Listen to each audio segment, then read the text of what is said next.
Baiklah, Assalamualaikum warahmatullahi wabarakatuh. Perkenalkan, nama saya Iwan Abdul Hamid dengan NPM 20010100027 dari Prodi Pendidikan Agama Islam semester 3 dari kelas A. Di sini saya sedang berada di sekolahan saya dulu, yaitu Madrasah Aliyah Miftahuda. Saya mendapatkan tugas dari mata kuliah strategi pembelajaran dan saya mengambil sebuah strategi pembelajaran tentang strategi point counter point pembelajaran aktif inovatif. Oke teman-teman, sebelumnya kita membahas mengenai salah satu strategi pembelajaran aktif yang termasuk dalam kategori model pembelajaran inovatif. Kali ini saya Iwan Abdul Hamid akan membahas mengenai strategi pembelajaran aktif point counter point yang termasuk dalam model pembelajaran kooperatif. Jadi kita lihat video saya mempraktekkan strategi pembelajaran point counter point. Bye bye. Bismillahirrahmanirrahim. Assalamualaikum warahmatullahi wabarakatuh. Waalaikumsalam warahmatullahi wabarakatuh. Selamat pagi semuanya. Selamat pagi. Agaknya kurang semangat tadinya. Ulang lagi. Selamat pagi semuanya. Selamat pagi. Baiklah, sebelum memasuki pelajaran pada hari ini, alangkah baiknya kita berdoa terlebih dahulu agar pelajaran yang kita pelajari pada hari ini dapat bermanfaat bagi diri kita sendiri dan masyarakat, keluarga, dan negara. Baiklah, doa dipimpin oleh ketua. Silakan ketua. Doa mulai. Bismillahirrahmanirrahim. Raditu billahi rabban wa bil islami dinan wa bil muhammadin nabiyyan wa rasulah. Rabbi zidni ilma warzuqni fahma. Amin ya rabbal alamin. Doa selesai. Oke, sekarang saya akan membagi menjadi dua kelompok di kelas ini. Pembagian dalam kelompok kita pakai hitungan ya. 1 2 1 2 1 2, paham? Oke. Hitung mulai. 1, 2 1 2 1 2 1 2. Siap. Silakan yang satu dengan yang satu dan yang dua dengan yang dua. 1, 1, sini 1. Sebelah kanan, sini satu, sebelah ini dua. Oke, yang tengah dikosongin, yang tengah dikosongin. Kosongin aja. Biar ada sekat antara kelompok satu dengan kelompok dua. Baiklah.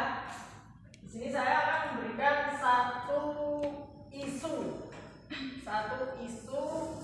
yang mempunyai banyak perspektif yang akan menjadi bahasan untuk kalian semua. Jadi nanti kalian yang sebelah sini kelompok pro dan sebelah sini kelompok kontra. Paham nggak? Paham? Oke. Dengarkan baik-baik, saya akan memberikan materinya. Pengertian poligami atau disebut poligami menurut hukum Islam. Secara etimologis, istilah poligami berasal dari bahasa Yunani yang terdiri dari dua pokok kata, yaitu polu dan gamai. Polu berarti banyak, gamai berarti kawin. Jadi poligami berarti perkawinan yang banyak. Paham nggak di sini? Misalnya suaminya satu tapi istrinya ada 4 abang. Banyak ya. Pengertian etimologis tersebut dapat dijabarkan dan dipahami bahwa poligami merupakan perkawinan dengan salah satu pihak suami yang lebih dari seorang istri dalam waktu yang bersamaan. Artinya istri-istri tersebut masih dalam tanggungan suami dan tidak menceraikan serta masih sah sebagai istrinya. Selain poligami ada juga istilah poliandri. Nah, jadi selain poligami ada juga poliandri. Poliandri adalah suatu bentuk perkawinan dengan ciri salah satu pihak istri memiliki lebih dari seorang suami.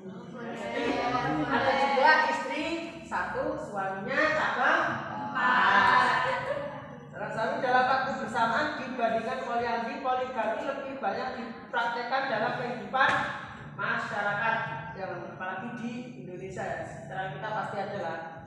Adapun dalam istilah kitab fikih, poligami tersebut dengan ta'addud al-azwaj yang berarti banyak istri, sedangkan secara istilah diartikan sebagai kebolehan mengalami perempuan 2, 3 atau 4. Kalau bisa berlaku adil, jumhur ulama membatasi poligami hanya 4 wanita saja.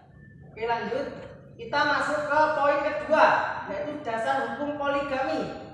Islam membolehkan poligami dengan jumlah wanita yang terbatas dan tidak mengharuskan umatnya melaksanakan monogami mutlak dengan pengertian seorang laki-laki hanya boleh beristri seorang wanita dalam keadaan dan situasi apapun. Laki-laki, mohon maaf ya, boleh punya istri 2 ataupun lebih.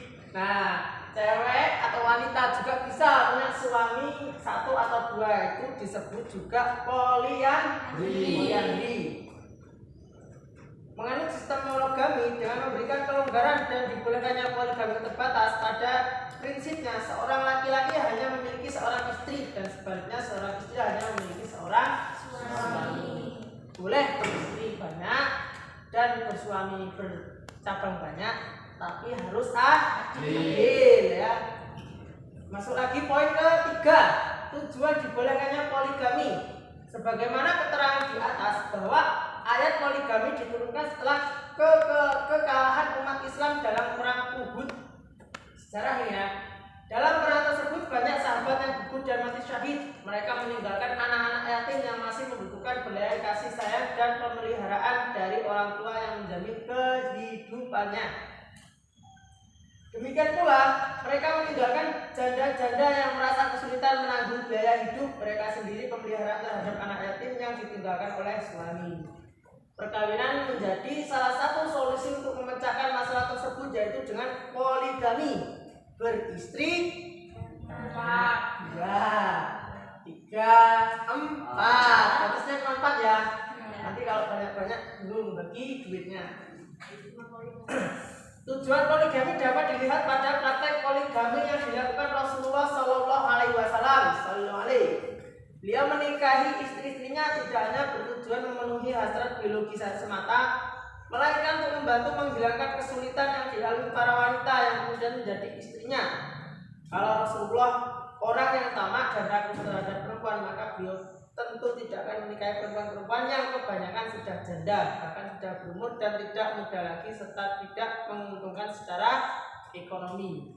Oke. Sekarang tugas kalian adalah masing-masing kelompok mengkaji perspektif topik tersebut yang sudah saya berikan. Nah, sesudah itu nanti dari salah satu kelompok sampai satu yang pro ya, ini ya, ini pro, ada kontra. Nanti ini memberikan argumen dan Anda menanggapi. Paham? Oke. Ada yang bawa pulpen? Buku ada? Ada. Oke. Saya berikan waktu berapa menit ya? Ya udah, yang penting nanti sekarang kalian berpikir dulu argumen-argumen apa yang akan dilontarkan oleh kelompok 1. Silakan dipikirkan sama kelompoknya atau bisa disebut. Oke, gimana? Udah persiapan argumen? Sudah. Nah, menurut argumen kalian masing-masing ya, nanti Anda saling menanggapi antar kelompok. Gimana menurut Anda poligami menurut Islam yang sudah saya jelaskan? Oke, sudah siap? Sudah? Oke, dimulai dari kelompok 1. Silakan perwakilan kelompok yang akan menyampaikan argumen. Langsung. Menurut kami setuju Kak, karena di Islam diperbolehkan dan yang penting laki-laki itu izin sama istri pertamanya. Oh, dari kelompok 1, menurut kelompok 1 diperbolehkan. Yang penting gimana? Yang penting udah izin sama istri yang sebelumnya. Tidak izin sama istri yang pertama. Tidak setuju karena rata-rata perempuan itu tidak mau diduakan dan poligami sudah jelas diawali dari adanya pandangan pada wanita lain dan merupakan bukti ketidaksetiaan lelaki tersebut, sehingga kasih sayang membuat kasih sayang yang diberikan akan jauh berbeda dari sebelumnya. Oke, dari kelompok kedua, dia tidak setuju karena menurut dia laki-laki tidak setia. Silakan ditanggapi lagi. Tapi bisa juga poligami itu keputusan bersama Kak, karena ada alasan lain, salah satunya istrinya mandul, sementara kedua orang suami istri itu menginginkan keturunan, jadinya si laki-laki diperbolehkan poligami. Menurut kelompok satu, diperbolehkannya poligami karena ada kekurangan dalam rumah tangga dan si dalam rumah tangga ingin mempunyai keturunan, dia menikah lagi. Silakan. Nggak harus poligami Kak, kan ngasuh anak yang dari panti asuhan bisa, nggak harus kita poligami gitu. Tapi itu dia ingin dari darah dagingnya sendiri itu. Jadi dari anaknya sendiri. Keturunan dari dirinya sendiri. Suaminya. Ayo, lagi. Tapi balik lagi dari pendapat yang pertama tadi, kan dia harus izin dulu kepada istrinya, tidak bisa langsung poligami terus langsung. Lah iya, lah ini kan keputusan bersama suami sama istri, jadinya dua-duanya udah setuju buat poligami. Terus, Ayo. terus gimana? Dia juga gimana ya? Seperti juga membantu ketika ada wanita yang ingin memiliki keturunan tapi suaminya mandul, itu juga bisa dibantu. Orang wanita mandul itu kan bisa nanti pakai cara bayi tabung. Bayi tabung. Iya.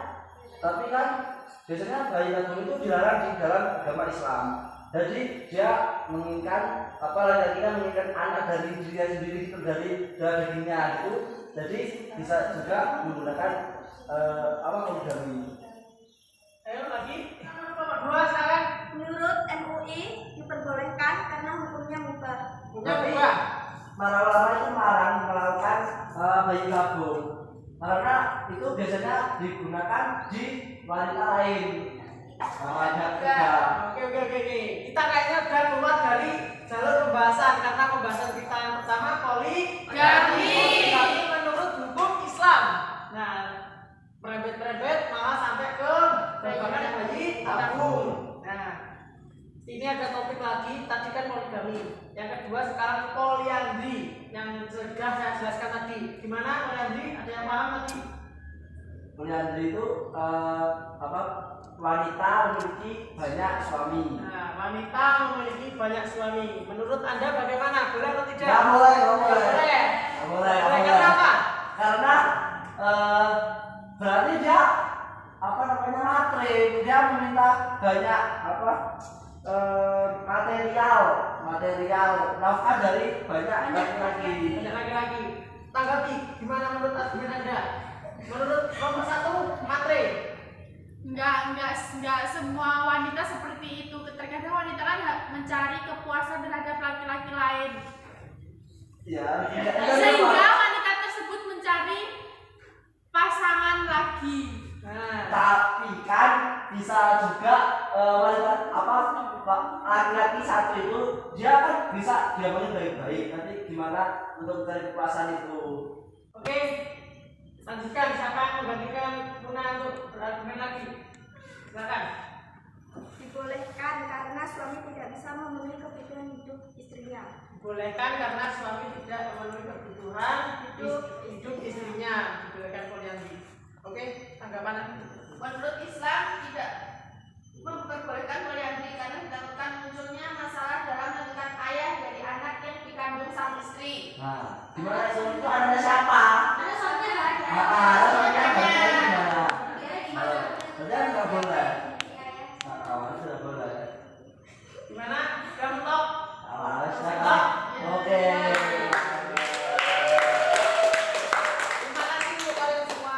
Itulah tadi video strategi pembelajaran poin counter poin Langkah-langkahnya seperti tersebut, yaitu guru atau pemateri memberikan salah satu topik atau isu yang mempunyai banyak perspektif yang akan menjadi bahasan para siswa yang ada di sekolahan.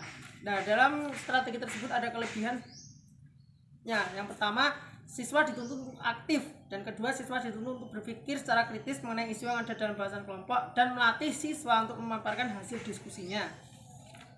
Kelemahannya, mungkin siswa yang kurang pintar selalu ketinggalan dalam diskusi, dimungkinkan terjadi suasana gaduh seperti tadi, sedikit debat karena salah satu dari kelompok memberikan argumentasi dan kelompok yang lain memberikan tanggapan. Baiklah, itulah tadi video dari saya.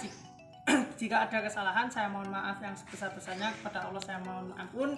Semoga apa yang saya praktekkan dalam video tersebut dapat bermanfaat bagi saya, Anda semua yang menonton video saya. Sekian, terima kasih. Saya mohon maaf yang sebesar-besarnya. Wassalamualaikum warahmatullahi wabarakatuh.